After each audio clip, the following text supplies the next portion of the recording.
Brother made my life hell, then got my wife pregnant. Now he wants my help after our parents disowned him and left me their $2 million inheritance. My younger brother, David, has always harbored a deep-seated resentment towards me. If you think it stemmed from jealousy, you'd be wrong. He was the favored child, not me. There was no reason for him to be envious. To give you some context, our mother always indulged David. He was the golden child of our family. She cooked his meals, did his laundry, and even asked me to help him with his schoolwork. I was expected to assist him simply because we were family, but I never received the same consideration. I accepted this, as I was quite independent. Perhaps it was partly my fault for always meeting his needs without expecting anything in return. He never helped me when I needed it, and only approached me when he wanted something. While I was a quiet, introverted kid who enjoyed studying and keeping to myself, he was loud and rough, just like our dad. I also tend to be straightforward and honest, never sugarcoating things. I believe my mother may have developed a negative perception of me because of my straightforwardness. This favoritism made David the family's darling, and I didn't mind it while we were growing up. However, problems began when he started bullying and mocking me for being different from him. He would tease me about my height and the fact that I wore glasses. He would sneak into my room, read my diary, and then complain to my mom about what I had written. When I yelled at him and complained to our parents about him invading my privacy, they would laugh it off, saying it wasn't a big deal. He did more awful things, like nearly breaking my glasses and putting nasty things in my food. He even once put little stones in my cereal, but luckily, I found them before they could damage my teeth. When I told my mom, she dismissed it, saying this is how brothers bond. Whenever we fought, David would zero in on my insecurities to insult me. We went to the same school, so he knew I was being bullied by a few kids. Instead of supporting me, he sided with the bullies, calling me names like ugly loser or hairy monkey, and encouraging them to physically harm me, saying I was just a big failure. Another time, during a fight over something trivial that I can't even remember, he told me to kill myself. While I could easily brush off most insults, that one really hurt because I was struggling with my mental health at the time. I'm doing better now, but it was devastating to hear that my own brother wanted me dead. Since Dad was often at work and Mom didn't seem to care much, she even scolded me once, claiming it was my fault for irritating him. Things progressively worsened. During high school, there was a shocking incident when David attempted to set my hair on fire, and unbelievably, our mother defended him, claiming he was merely playing. Seriously, who behaves like that? Thankfully, my dad eventually sided with me and pointed out the gravity of the situation. He even threatened to call the police on David. This moment was a real eye-opener for my brother, as he had never faced any consequences for his actions before. He was genuinely stunned, and my dad made it clear that enough was enough and that David needed to start respecting his older brother. Later, Dad came into my room to talk. I never expected his support because he always told David how similar they were, which was true. Dad admitted that he had waited for years, hoping David would mature, but he was slowly realizing that David was becoming a big bully. Hearing this from my dad was incredibly validating, and I almost broke down in tears. I confessed everything David had done to me over the years and even mentioned the bullying at school. My dad was shocked at how much I had endured. The next day, he spoke to the principal to ensure the bullies were warned about severe consequences if they continued. Later that evening, Dad enrolled me in MMA at our local gym, telling me I needed to man up and stand up to bullies in my life. I admit that a nerdy kid like me trying to learn to fight might have seemed laughable, but I was very focused. I managed my time well to balance my studies and daily workouts, and the MMA classes completely changed my life and physique. One day, David was up to his antics again. He stole my pocket money, which we received for helping with chores. I had been saving it for a while. David sneaked into my room and took it. I caught him just as he was about to cycle off with his friends. I demanded he return my money, but David mocked me, saying all I could do was run to Daddy for help. I don't know what came over me, but I punched him in the face. He was stunned, fell backward, and I retrieved my money from his pocket before throwing him back down. David started crying loudly, which was quite comical. However, my mother rushed out to help him and find out what happened. When she learned I had fought him, she was surprised and reprimanded me, saying I should be a better role model for David, who seemed to enjoy seeing me scolded. My mother also complained to my dad about my behavior, saying I needed to be controlled. My dad grimly asked both of us to explain ourselves. I told him how David had stolen the money I had worked hard for and saved, while David tried to justify it by saying he needed the money for a date, and that as his brother, I should help him. However, Dad told David he was lucky I only punched him for stealing because anyone else would have called the police. He continued to tell David that he had no right to take others' things without their consent. David didn't like that and threw a tantrum, likely hoping our mother would side with him, but Dad remained firm. When David realized he wasn't going to be punished for being hit, he screamed how much he hated me and ran back to his room, locking himself in. Following that incident, David began to distance himself from me. He had finally understood that he couldn't bully me anymore, and that even Dad had stopped supporting his antics. For the first time in a long while, I felt like we were equals. Though he could no longer physically harm me, he resorted to verbal insults when our parents weren't around. His behavior worsened with age, becoming angrier and more short-tempered each year. When I approached him with a question, he would ignore me and walk away, muttering insults like nerd or loser under his breath. If he needed to communicate something, he would relay it through our mother instead of speaking to me directly. When I questioned her about why David couldn't just talk to me, she would urge me to be more understanding. I couldn't tell if it was just puberty or genuine hatred. Over time, dealing with his comments became unbearable, and I longed to move out and get away from him. I repeatedly asked my mother to mediate a sit-down conversation for us to resolve our issues, but she always refused, saying she didn't want to get involved. When I asked her opinion on why David treated me this way, she would brush off the question. Eventually, I left for my dream university, having earned a scholarship as a top student.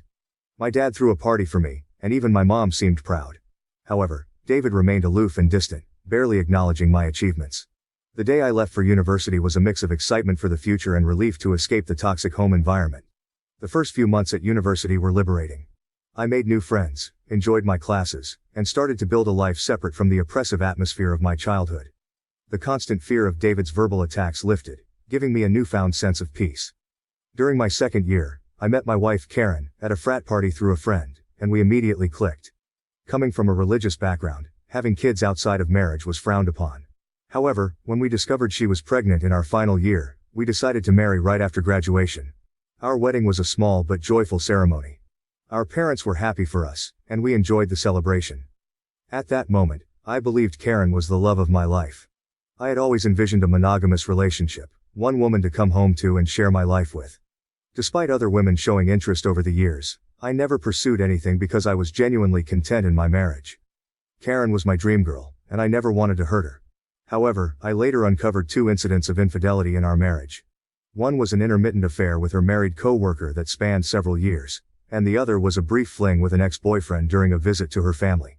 Some might think I was naive, and looking back, I can't completely disagree. Each time we separated for a while, I chose to forgive my wife. I didn't want to raise our child in a broken home and believed we could overcome these obstacles. The affair with her co-worker happened when we were young, and I attributed it to youthful mistakes and poor judgment. For a period, things seemed to get better. Although I could never fully trust her again, I did my best to set aside my doubts, knowing that if I chose to forgive, I had to genuinely work toward a fresh start. It's been 4 years since her second betrayal, and I felt confident in my decision to give her another chance. Karen seemed to have changed, and we were genuinely happy, planning our family's future. However, 3 months ago, my world was shattered once more when she revealed that she had been having a long-term affair and suggested that our son might not be mine. Her words struck me like a ton of bricks. A mix of shock, betrayal, and disbelief overwhelmed me. I struggled to comprehend the enormity of her confession. In a daze, I managed to ask why she had kept such a significant secret and how she could have done something so devastating. Her reaction was cold and indifferent, as if she were detached from the pain she caused. Her vague responses left me with more questions than answers. It was a surreal and painful moment, confronting the shattered trust and uncertainty about my own family. I continued to press Karen for the truth because I felt I deserved to know the father of the child I had been raising since birth. Ultimately, she admitted it was David. My eyes widened in shock as I asked Karen what she meant. She explained that she and David had become friends when I introduced her to my family, and she stayed with us from Thanksgiving until New Year's. David, usually cold to me, was warm and polite towards her, which made me glad because I didn't want Karen to feel unwelcome. Karen wanted to be accepted into my family, so she spent significant time with my mom whenever possible. She noticed the rift between David and me and questioned me about it. I opened up about our strained relationship and explained that we might never repair it due to his unresolved feelings. Karen understood but started including David in our outings, hoping it would help us bond.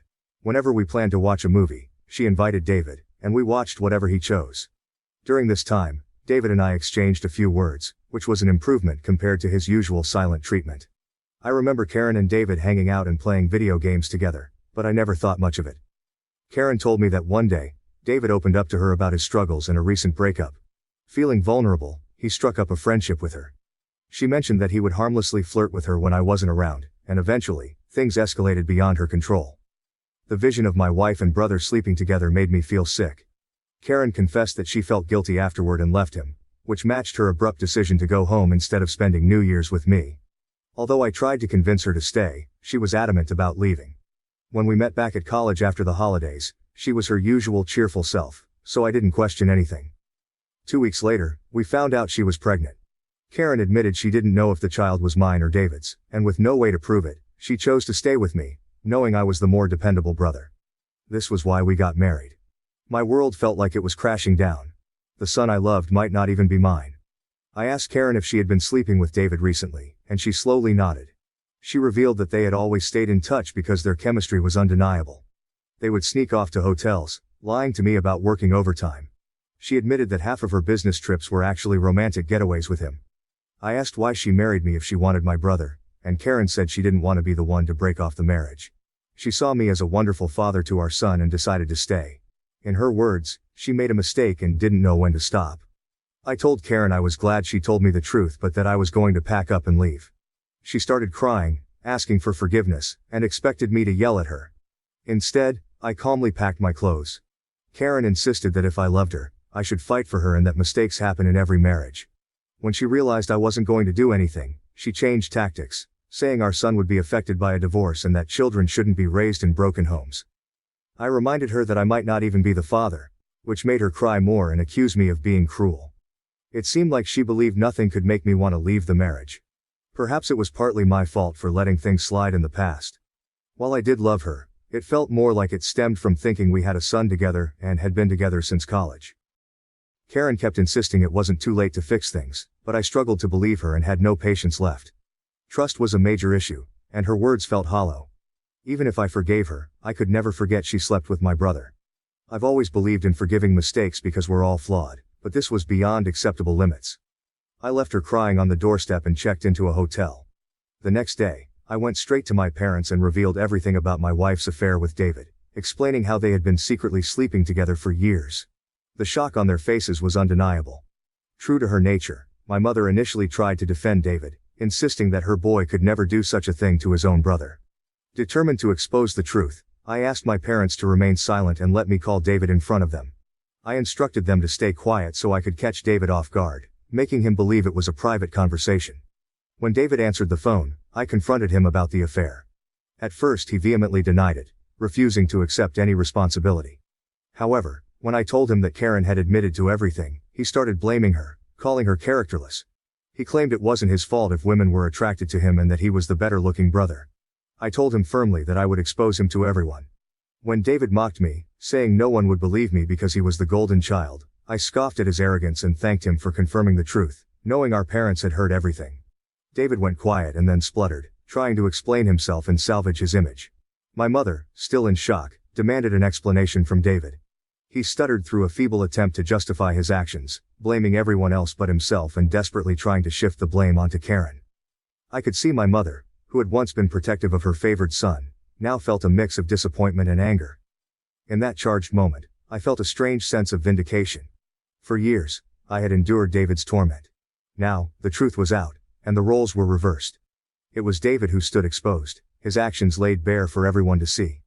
As David's words faltered, my father, usually reserved in his expressions, couldn't contain his disappointment. He asked me to pass him the phone and began to speak to David. "David," my father began, his voice laden with disappointment. "What you've done isn't just a betrayal of your brother, but a betrayal of this family. You slept with your brother's wife and continued the affair even after they were married. Your actions have severe consequences and have irreversibly shattered the trust we had in you. I raised both of you to value family, loyalty, and decency. What you've shown today defies everything I've tried to teach you." He paused, letting the weight of his words sink into David's conscience. "Your disregard for your brother's feelings and the lack of respect for his marriage are unacceptable. You've not only hurt him but also torn apart the bonds that hold our family together. Your mother and I are partly to blame for what you've become, but we will no longer tolerate this behavior. From today, you're cut off from the college funds I set up for you. You'll have to figure out how to pay your university fees on your own. I will also stop funding your lifestyle. Do you think it makes you more of a man to sleep with married women? Let's see how you manage without my money." Throughout this, I maintained a composed demeanor. Although I initially wanted to scream at David, watching my dad punish him was the ultimate vindication. I had exposed his true nature, and it was clear he had underestimated the consequences. My mother, despite David's persistent protests, continued to justify him, but my father swiftly ended the call, shutting down David's attempts to explain away his actions. Afterward, my mom approached me and hugged me. It had been a long time since we shared such a moment, but in that embrace, there was an unspoken understanding and support amid the family turmoil. She apologized for not believing me all this time. My 14-year-old self could never have imagined this moment, being vindicated and embraced by my mother. Following this, my dad helped me find a good lawyer to divorce Karen. She and her lawyer tried to fight dirty, asking for alimony since I earned more than her. But her affair played heavily in my favor. We also conducted a paternity test, and it was confirmed that David was indeed the father of the child. The news was incredibly painful, even worse than discovering Karen's infidelity. I was furious that the son I had loved and raised wasn't mine. However, I decided to stay strong. Karen begged me to continue visiting my son, arguing he shouldn't be punished for the situation, but I couldn't bear to see him. He reminded me too much of David, and I hated it. After my divorce was finalized, I felt a sense of freedom wash over me as I moved into my own bachelor pad. It felt surreal to live alone since I had married so young and never really had the chance to experience independence. However, my naturally independent nature allowed me to quickly adapt to my new lifestyle, and I thoroughly enjoyed it. 2 weeks ago, my dad called to tell me he was considering changing his will because he didn't want to leave anything to David. My dad is incredibly stubborn, and once he decided to cut David out of his life, he stuck to it. David tried reaching out to our parents and even showed up at their doorstep, begging for forgiveness, but they refused to let him in. Even my mother, who usually gave in to David's tantrums, seemed done with him, though it must have been hardest for her. David never texted me to apologize for what he had done, showing he didn't regret his actions. He was just upset about being cut off from our parents. Dad told me he planned to leave everything to me, ensuring David wouldn't contest it later. He would leave David only $1. My eyes widened in shock as my dad had worked hard his entire life. Including his assets, retirement fund, and life insurance, the total came to nearly $2 million. The only condition in his will was that if my dad passed away before my mom, she would continue living in their house, even though ownership would transfer to me. I didn't mind this, as I wanted to care for my mom in her final days. Somehow, David found out about this, and, unable to reach our parents, called me yesterday, trying to make amends. He explained how he was struggling with college and that after Karen discovered the paternity of the child, she had been pestering him for child support. He said he had no money and was looking for part-time jobs but couldn't find anything. He begged me to talk to our family to start fresh since he really needed my help. I laughed in his face and told him I was done with him. I reminded him that he should have thought about the consequences before sleeping with my wife and getting her pregnant. David argued that I was being unfair and that Karen was also to blame, to which I agreed. I reminded him that I had divorced her, making her his responsibility now. He shouldn't be calling me to complain about her or the child since these were the consequences of his own actions. David started to raise his voice, but I interrupted, reminding him that he was no longer the favored child in the family but the black sheep who had slept with his own brother's wife. At that moment, David began to cry, telling me how everyone, including our grandparents and relatives, had turned against him. While this was true, it was no longer my concern. I told him we were done and that he should never call me again since I no longer considered him my brother. Since then, I've replayed the conversation in my mind. Despite my hatred for my brother, I had never heard him cry, at least not since we were kids. I won't lie. It did hurt me a bit to see him so helpless. So, I guess I'm here to ask if I should talk to our parents about him or if I would be an asshole if I don't. Update 1. Hi everyone, many of you have been asking why I am no longer in contact with my son Henry, and some have even called me cruel. I need to explain that I am not comfortable raising another man's child. This isn't a stepson situation. I was led to believe Henry was my son, only to later discover he is actually my brother David's son. Naturally, this revelation hurt deeply, and I cried over it for days. The main reason I don't want any contact with Henry is that I no longer want Karen in my life. If I remain connected to her child, she will find a way to re-enter my life, and I need my space. You may think I'm cruel or selfish, but I can't see him ever again, at least not for a very long time. Update 2. Most of you correctly guessed that it was my mother who informed David about my dad changing his will, leading David to call me as a last resort to fix things. I confronted her in front of my dad, and she broke down, saying I had punished David enough and that he had learned his lesson. My dad firmly told my mother that if she believed what David did was forgivable, then he could no longer stay married to her because he could never forgive such a betrayal. This threat silenced my mother. My dad made it clear that if she ever talked with David again and we found out, she could pack her bags and leave. As I mentioned, my dad is very stubborn. Hopefully my mother will learn from her mistakes. Update 3. Reddit. It's been 5 months since my last update. My relationship with my parents has improved over the past few months. My dad and I go golfing every weekend, and he treats me more like a buddy than a son. Although my mother misses David, she has stayed away from him. The last I heard about David was from my cousin, who said David had been asking everyone for money, and eventually had to drop out of college because he couldn't afford the fees. He and Karen are living together, and he has a part-time job as a mechanic. Apparently they are raising Henry together, which is a good thing, I guess. I never discuss David with my parents, and they don't bring him up either. For everyone asking, I am doing quite well. I was promoted at my job 2 months ago, so my salary has significantly improved. I haven't been dating anyone as I feel I still need time and space to heal. I've been going to therapy, so we'll see how that works out. Thank you for watching. If you haven't subscribed yet, please do so and hit the notification bell to stay updated with more shocking real-life stories happening around you.